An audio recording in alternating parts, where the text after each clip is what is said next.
Hello friends, मैं ए के प्रजापति आप सभी का स्वागत करता हूं हमारे यूट्यूब चैनल स्टडी कर पर। फ्रेंड्स, आप लोग देख रहे हैं RBFSI के साइंस के क्वेश्चन की सीरीज, जो आपके आने वाले एग्जाम टेक्नीशियन के लिए बहुत ही हेल्पफुल है। हमने सिर्फ उन्हीं क्वेश्चनों को लिया है जो आपके टेक्नीशियन के एग्जाम के लिए रिलेवेंट है। ठीक है, इस वीडियो की पीडीएफ के लिए आप हमारे टेलीग्राम चैनल को भी ज्वाइन कर सकते हैं। चलिए शुरू करते हैं आज के क्वेश्चंस। निम्न में से किसकी विशिष्ट ऊष्माधारिता कमरे के तापमान और वायुमंडलीय दाब पर सबसे अधिक होती है? वो होती है पानी की। कितनी होती है ये? 4.184 जूल पर ग्राम केल्विन। ठीक है, अगर हम बात करें लोहे की, वो कितनी होती है? 0.45 जूल पर ग्राम केल्विन। ठीक है, और पारे पारे की कितनी होती है? ये होती है 0.14। कांच की होती है ये 0.84। ठीक है, आप इसको भी याद रखिए। इसका फॉर्मूला क्या होता है? Q बराबर MC डेल टी। सी क्या है? ऊष्माधारिता है ना, स्पेसिफिक हीट कैपेसिटी। तो सी को हम इधर ले आएंगे, क्या हो जाएगा? Q बटे में आ जाएगा M और T। क्यों क्यों ऊष्मा हो गई, इसकी यूनिट होती है जूल। एम द्रव्यमान हो गया, इसकी यूनिट हो जाएगी केजी, और टेम्परेचर इसका हो जाएगा केल्विन। तो इसकी टेम्परेचर की जो ऊष्माधारिता है, इसका जो है मात्रक क्या होता है? जूल पर किलोग्राम किलोग्राम केल्विन। ठीक है, यहाँ पे हमने जो है जूल पर ग्राम केल्विन लिया है, आप इसको ध्यान रखिएगा। ठीक है, नेक्स्ट क्वेश्चन। गोलकृमि किस संघ से संबंधित है? वो है अरेकेलमेंथिस से, है ना। एनेलिडा से कौन संबंधित है? ये है केचुआ। केचुआ जो है त्वचीय शोषण करता है।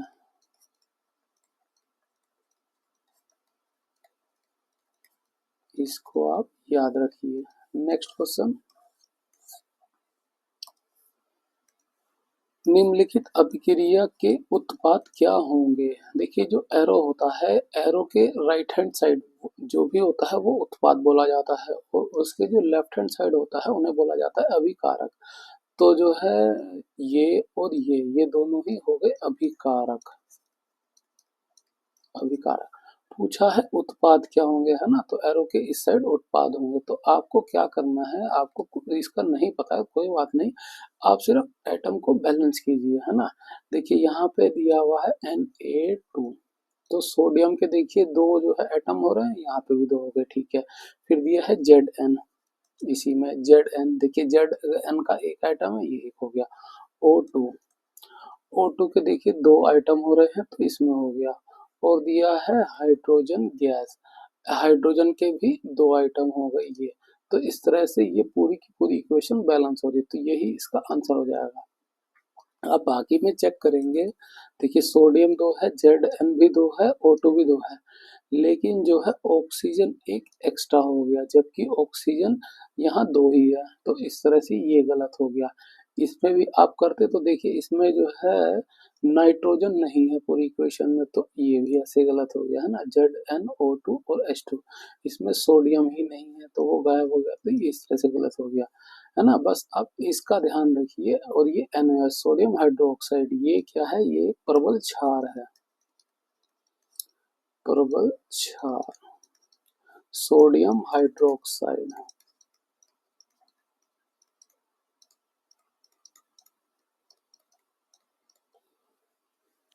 इसे कास्टिक सोडा के नाम से भी जाना जाता है, कास्टिक सोडा। ठीक है, एक होता है धावन सोडा, धावन सोडा, है ना। इसका नाम क्या होता है? Na2CO3, sodium carbonate, sodium carbonate. ठीक है, एक और होता है NaHCO3, sodium bicarbonate, sodium bicarbonate. इसका साधारण नाम बेकिंग सोडा है, बेकिंग सोडा। ठीक है, आप इसको याद रखिए। हाइड्रोजन सबसे हल्की गैस हो गई, ठीक है, नाइट्रस ऑक्साइड ये एक लाफिंग गैस है, लाफिंग गैस। H2O जानते होंगे, ये तो जल का हो गया केमिकल फॉर्मूला। नेक्स्ट क्वेश्चन,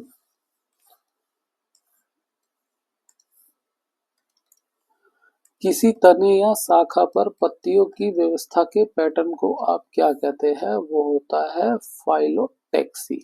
इसको आप याद रखिए। भाप इंजन निम्नलिखित में से किस वैज्ञानिक सिद्धांत पर कार्य करता है? वो करता है ऊष्मागतिकी के प्रथम नियम पर। ऊष्मागतिकी का प्रथम नियम क्या है? कि ऊर्जा को ना तो उत्पन्न किया जा सकता है और ना ही नष्ट किया जा सकता है ना। लिख देता हूँ यहाँ पे, ऊर्जा को ना तो उत्पन्न ना ही नष्ट किया जा सकता है, केवल एक रूप से दूसरे रूप में बदला जा सकता है।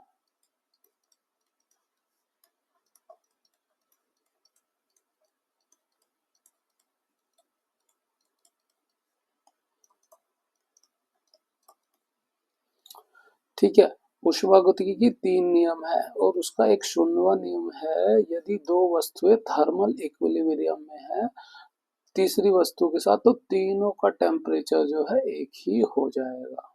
ठीक है,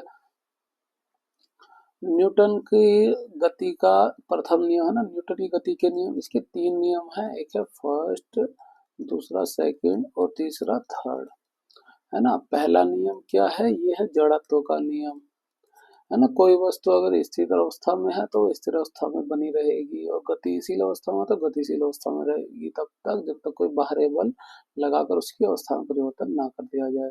दूसरा नियम काहे का है? यह है दूसरा नियम संवेग का, है ना।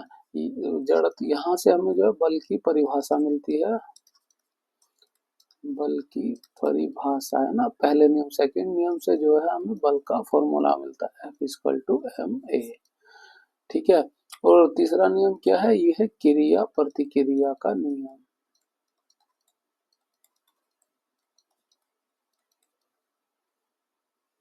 ठीक है, इसको आप याद रखिए। नेक्स्ट क्वेश्चन, निम्नलिखित में से कौन सा पीएच मान किसी विलयन की उदासीनता को दर्शाता है? वो होता है 7 नंबर। 7 से कम है तो वो अम्लीय होता है। ठीक है, 7 से अधिक क्षारीय होता है। ठीक है, आप इसको याद रखिए। देखिए ये दिया हुआ है 14 नंबर, यानी कि ये प्रबल क्षार हो गया। ठीक है, और ये दिया है 0 नंबर, यानी कि ये प्रबल अम्ल हो गया। ठीक है, -14 कोई नंबर नहीं होता है, 0 से 14 पॉजिटिव होता है। ठीक है, नेक्स्ट क्वेश्चन, निम्नलिखित में से कौन सा विकल्प पादप कोशिका में संग्रहित वसा को शर्करा में रूपांतरित करने के लिए उत्तरदायी है? वो है ग्लाइऑक्सिसोम। ठीक है, आप इसको याद रखिए। राइबोसोम, राइबोसोम क्या करता है? प्रोटीन का संश्लेषण करता है।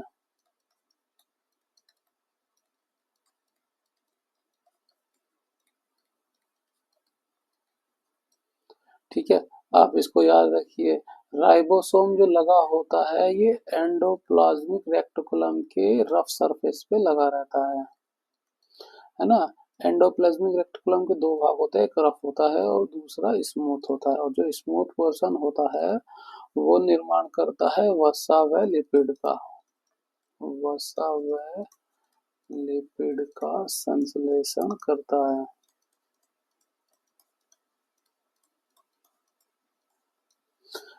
गोल्जी बॉडी क्या होती है? गोल्जी बॉडी एक तरह का ट्रैफिक कंट्रोलर होता है। ठीक है, नेक्स्ट क्वेश्चन,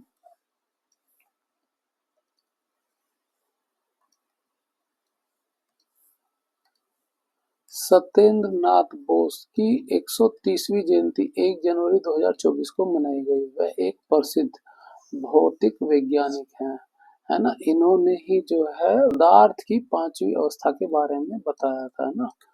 पदार्थ की पांचवी अवस्था के बारे में। ठीक है, जनरली तीन अवस्थाएं होती हैं, एक होता है ठोस, दूसरा द्रव, तीसरा गैस। इसके अलावा एक और होती है प्लाज्मा, और इसके अलावा इन्होंने पांचवी अवस्था बताई, वो है Bose Einstein condensate. Einstein condensate, condensate शेट। ठीक है, एक, दो, तीन, चार, है ना। ठोस द्रव गैस के तो बारे में जानते होंगे। प्लाज्मा है ना, हाई टेम्परेचर पर गैसें जो आयनाइज हो जाती हैं वो प्लाज्मा स्टेज होती है। और पांचवी अवस्था क्या होती है, इसमें क्या होता है कि जो है लो डेंसिटी के जो पदार्थ होता है उसको जो है परम शून्य ताप के करीब ले जाते हैं, वो होती है हमारी बोयस आइंस्टीन कंडेंसेट की अवस्था, पांचवी स्टेज, है ना। परम शून्य ताप क्या होता है, परम शून्य ताप, है ना, परम शून्य ताप वह न्यूनतम संभव तापमान, है ना। ये कितना होता है, 0 केल्विन, 0 केल्विन या 273 डिग्री सेल्सियस माइनस का। ठीक है, आप इसको भी याद रखिए। नेक्स्ट क्वेश्चन, निम्नलिखित में से वह पोषक तत्व जो पदार्थ अंगों के लिए गड्ढे के समान कार्य करता है और उनकी झटके और बाहरी चोटों से रक्षा करता है, वो है फैट हमारा। ठीक है, और फैट जो है इससे कितनी एनर्जी मिलती है, 9 किलो कैलोरी, है ना, पर ग्राम। प्रोटीन से कितनी मिलती है, 4, कार्बोहाइड्रेट से 4 किलो कैलोरी पर ग्राम। ठीक है, तो सबसे अधिक ऊर्जा जो मिलती है वो फैट से मिलती है। और अगर ये पूछा जाए इंस्टेंट एनर्जी किससे मिलती है, तो वो मिलती है कार्बोहाइड्रेट से, इंस्टेंट एनर्जी। ठीक है, विटामिन है ना, शरीर के लिए सूक्ष्म मात्रा में ये भी आवश्यक होते हैं ताकि गतिविधियों और स्वस्थ बना रखा जाए शरीर को, है ना। विटामिन भी कई तरह के होते हैं, एक होते हैं बीसी जो जल में घुलनशील होते हैं, जल में घुलनशील होते हैं। और होते हैं जैसे के, ई, डी, ए, ये होते हैं वसा में घुलनशील।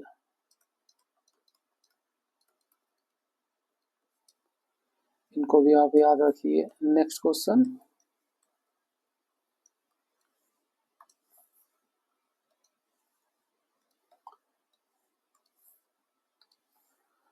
एक ट्यूब के माध्यम से छवियों को प्रतिबिंब करने के लिए प्रिज्म लेंस या दर्पण की प्रणाली में उपयोग किए जाने वाले ऑप्टिकल उपकरण को क्या कहा जाता है, वो होता है पेरिस्कोप, है ना। पेरिस्कोप कैसा होता है, ये पनडुब्बियों में ज्यादातर यूज किया जाता है ना। पनडुब्बियां जो होती हैं वो पानी के अंदर होती हैं। ठीक है, जैसे ये पानी के है ना, पानी हो गया, इसके अंदर पनडुब्बी होती है, तो पनडुब्बी के अंदर से बाहर होगा ना, समुद्र की सतह के ऊपर का दृश्य देखने के लिए इसका पेरिस्कोप का इस्तेमाल किया जाता है। यहाँ पे जो है समतल दर्पण का यूज होता है ना, ये रोशनी ऐसे जाती है, इस तरह से रोशनी इधर से आएगी, ये टकरा के आंखों में पड़ती है और ये हमें ऊपर का दृश्य दिखाई देता है ना। ये समतल दर्पण जो है प्रिज्म के आकार का होता है, समतल दर्पण जो है प्रिज्म आकार का होता है।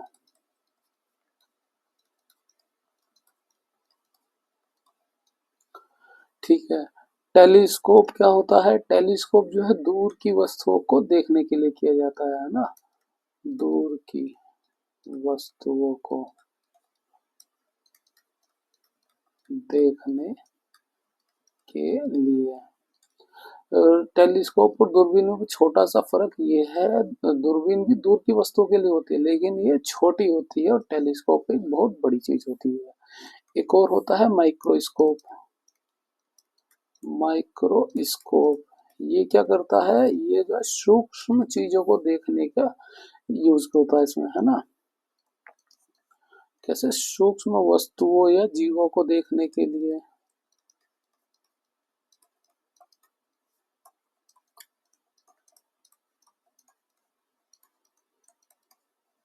के लिए होता है। नेक्स्ट क्वेश्चन,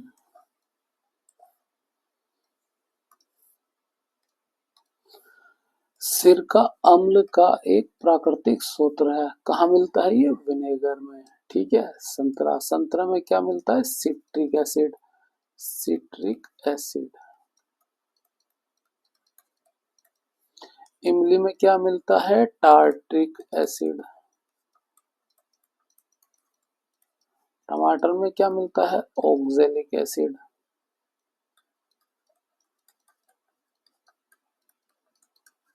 इसमें सिट्रिक एसिड भी होता है, मैलिक एसिड भी होता है, ऐसा नहीं है कि जो है बस एक ही चीज होती है ना, जिसे सेब कह दें, है ना। इसमें ज्यादा तो है मैलिक एसिड होता है, मैलिक एसिड। इन सबको आप याद रखिए। नेक्स्ट क्वेश्चन, सॉस को गाढ़ा करने और ब्रेड और फैक्ट्री के उत्पादन में प्रयुक्त होने वाली मुख्य विधि का नाम बताइए। वो होती है जिलेटिनीकरण, आप इसको याद रखिए। नेक्स्ट क्वेश्चन, प्रेरित धारा, प्रेरित धारा का दाएं हाथ का नियम किसके द्वारा दिया गया था, वो दिया गया था फ्लेमिंग के द्वारा, है ना।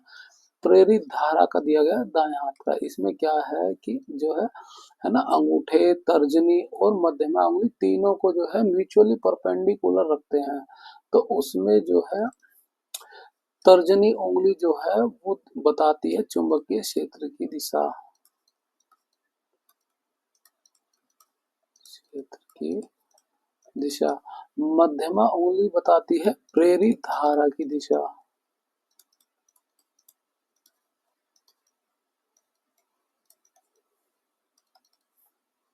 और जो अंगूठा है वो बल या गति की दिशा को बताता है, बताता है। ठीक है, इसका जो है इस्तेमाल किया जाता है जनरेटर में, जनरेटर में, है ना, जिसमें धारा प्रेरित करी जाती है।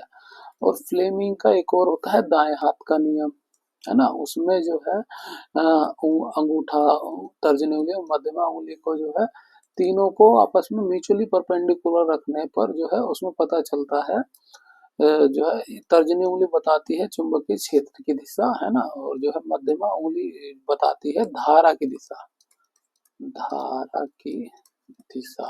और अंगूठा बताता है बल या गति की दिशा को।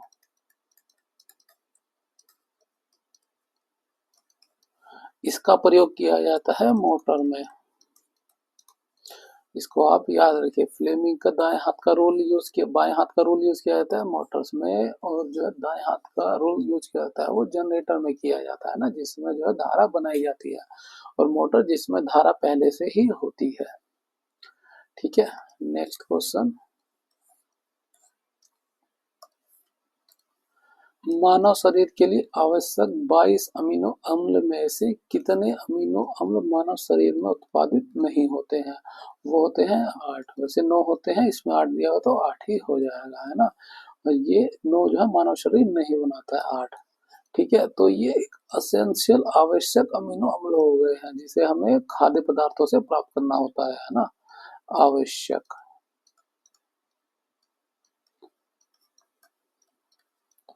अमीनो अम्ल।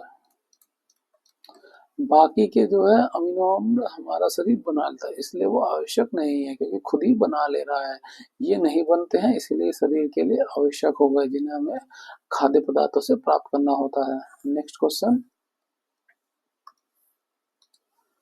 हमारे शरीर की कोशिकाओं में उपस्थित अम्ल डैश होता है, वो होता है डीऑक्सी राइबो न्यूक्लिक एसिड। क्या होता है, डीएनए। ये हमारी अनुवांशिक,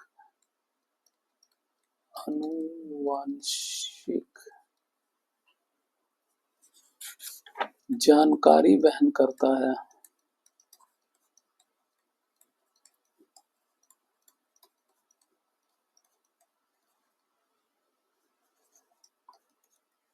नेक्स्ट क्वेश्चन,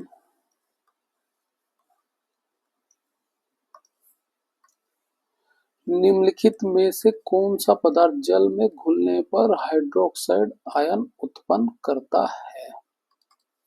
है ना? वो होता है ammonia, NH3, carbon dioxide CO2, nitrogen oxide है ना, नाइट्रस ऑक्साइड बोल दीजिए आप, और भी बहुत सारे होते हैं, hydrogen sulphur die oxide SO2। ठीक है, तो ये क्षार प्रवृत्ति का हो गया, और जो क्षार जो है जल में घुलने पर हाइड्रोक्साइड आयन उत्पन्न करते हैं, है ना? क्षार जो है जल में घुलने पर हाइड्रोक्साइड OH आयन उत्पन्न करते हैं। अम्ल, अम्ल जो है जल में घुलने पर H आयन उत्पन्न करते हैं।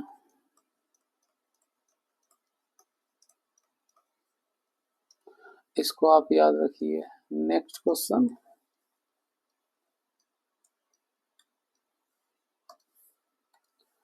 आनुवंशिकी के संदर्भ में वंशावली विश्लेषण का प्राथमिक उद्देश्य क्या है? वह एक परिवार के पीढ़ियों के भीतर विशिष्ट विशेषज्ञों की वांशिक गति को ट्रैक करना।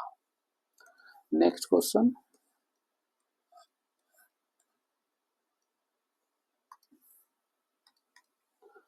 निम्नांकित में से कौन सा आरेख उत्तल लेंस के गुणधर्मों का सही ढंग से दर्शाता है? देखिए, उत्तल लेंस होता कैसा है, वो होता है इस तरह का। अब ये इस तरह किसमें मिल रहा है, एक इसमें मिल रहा है और एक इसमें मिल रहा है, ये अवतल लेंस होता है।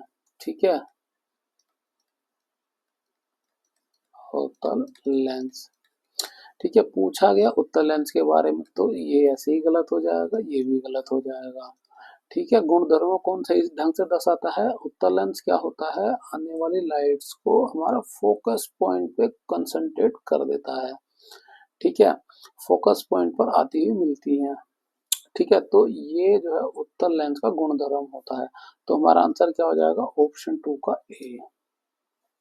अगर पूछता अवतल लेंस के बारे में, अवतल लेंस होता है इस तरह का, और वो क्या करता है, जो लाइट आती है उसे जो है फोकस दूरी से दूर भेज देता है, इस तरह से, है ना? ये वाला पोर्शन तो नहीं होता, ये वाला होता है ना? ये अवतल लेंस का कार्य होता है। नेक्स्ट क्वेश्चन, वह जनन विधि जिसमें एक ही जनन संतान उत्पन्न करने में सक्षम होता है उसे क्या कहा जाता है? वो होता है अलैंगिक जनन, है ना? जिसमें दो जनक होते हैं वो होता है लैंगिक जनन, है ना? आप इसको याद रखिए। लैंगिक जनन में जो है कई तरह के होते हैं, जैसे होता है बहुविखंडन, है ना? बहुविखंडन होता है, द्विविखंडन होता है। ठीक है, और रीजनरेशन होता है, फ्रेगमेंटेशन होता है, वेजिटेटिव होता है, बहुत तरह के होते हैं। ठीक है, आप इसको याद रखिए। निषेचन क्या होता है, लैंगिक जनन में निषेचन होता है।